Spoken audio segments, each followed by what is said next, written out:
How do you feel about the word victim? Obviously, you used it in your title. Yeah, how do you feel about that word? Because I know you spoke about initially feeling such intense feelings of shame with the betrayal. How have you sort of come to terms with it now? I think, shame was such a disgusting emotion that I felt during that time. I don't think I've ever felt self-loathing like I did.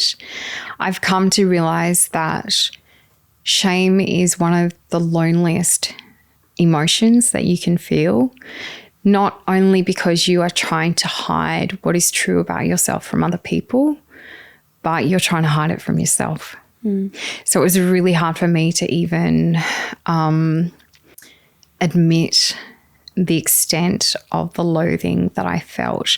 Like, you actually just feel really disconnected from yourself because you just want to tuck it away in a dark little corner and forget about it and hope that everything's going to be okay.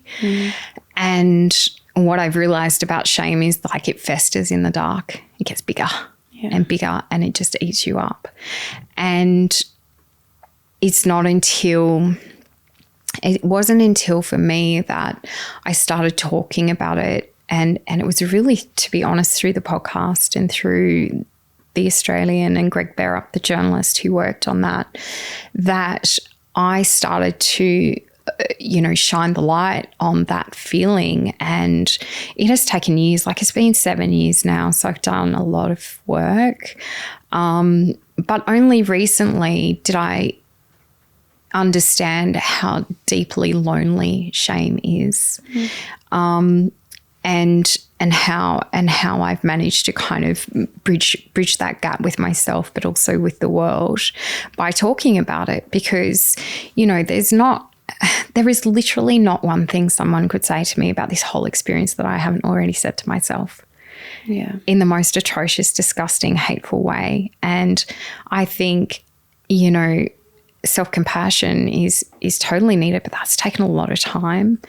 In relation to the word victim, I have thought a lot about this as well. And I kind of repel the narrative that we can't be victims, we all have to be survivors, because it just, for me, takes away the real experience of having to go through the pain.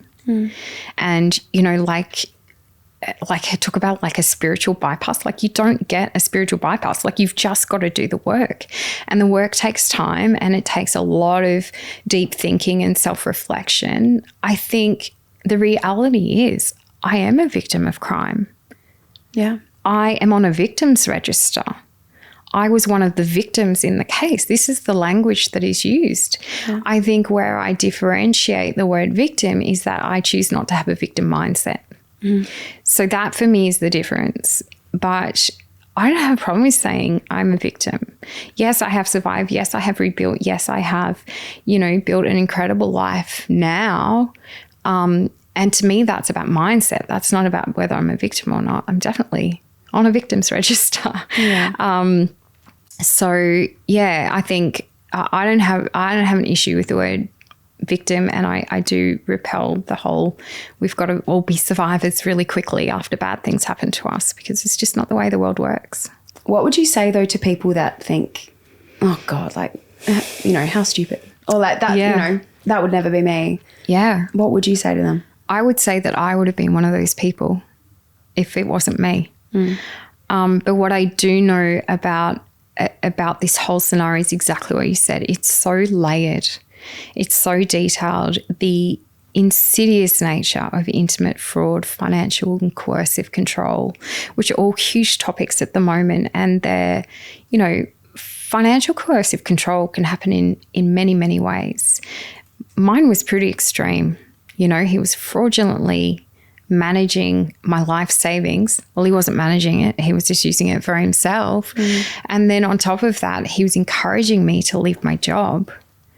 I don't know if you remember in the book, but there was one particular bad day and at work, and I came home and I was just tired and I was just over it. And he said to me, Trace, I'll put $1 million in your bank account tomorrow. You can leave work and you can really take some time to think about what you want for your career next. And in a flash moment, I thought, God, wouldn't that be nice? But there was something that felt really icky about that. And in retrospect, he was going to take away my only other financial lifeline. And then I would have been really screwed. So it's so layered, and these things don't happen in an instant, and they happen over a long period of time. And until you're in that situation, you just don't know. And it's the same with anyone that goes through anything. Until you have experienced a major illness or the death of a loved one, or, whatever it might be, you can't have judgment. Yeah, definitely. But hopefully, I'm hoping by having these conversations, by writing this book, does shine a light on these types of issues and shows that it isn't as simple as it seems, and that, even if you think you're not susceptible to something like this, you probably are. We're all being targeted by scams and fraud every single day. It just not to the extent of this, of course, but we have to be aware, we have to be vigilant, and we have to keep this topic, in the public domain, in all aspects of it, to hopefully ensure that it doesn't happen to anyone else. How have you rebuilt your life after that? I've worked really, really hard. I think for me, and it's not lost on me that I've had a really good job, and I've fiercely held on to my career throughout having children, throughout my marriage, throughout everything. And that has honestly got me to a place where I have been able to rebuild. And I do often say that to women throughout all the seasons of our life, just try and hold on to earning your own money and earning your own income, because it does give you choices, and choices are important for everybody, but most importantly for women. And so I've had a great job. I have hustled hard. I Airbnb my apartment when I'm away. I do cash rewards. I do round up on my, my bank accounts. I don't live a huge life. Like, I work, I look after my kid, I love to travel, and that's what I spend my money on.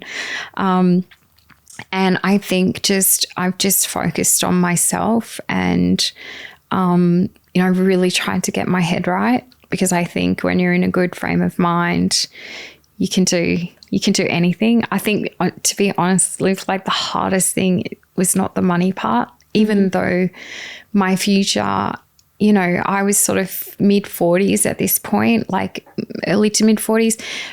My future is, like, my retirement, et cetera, it's going to look very different. Like, I have to come up with other more creative ways to figure out how, or I'll be working till I'm about 98. But the hardest thing is not the money. You can always make money if you're motivated, if you're, all of those things. It's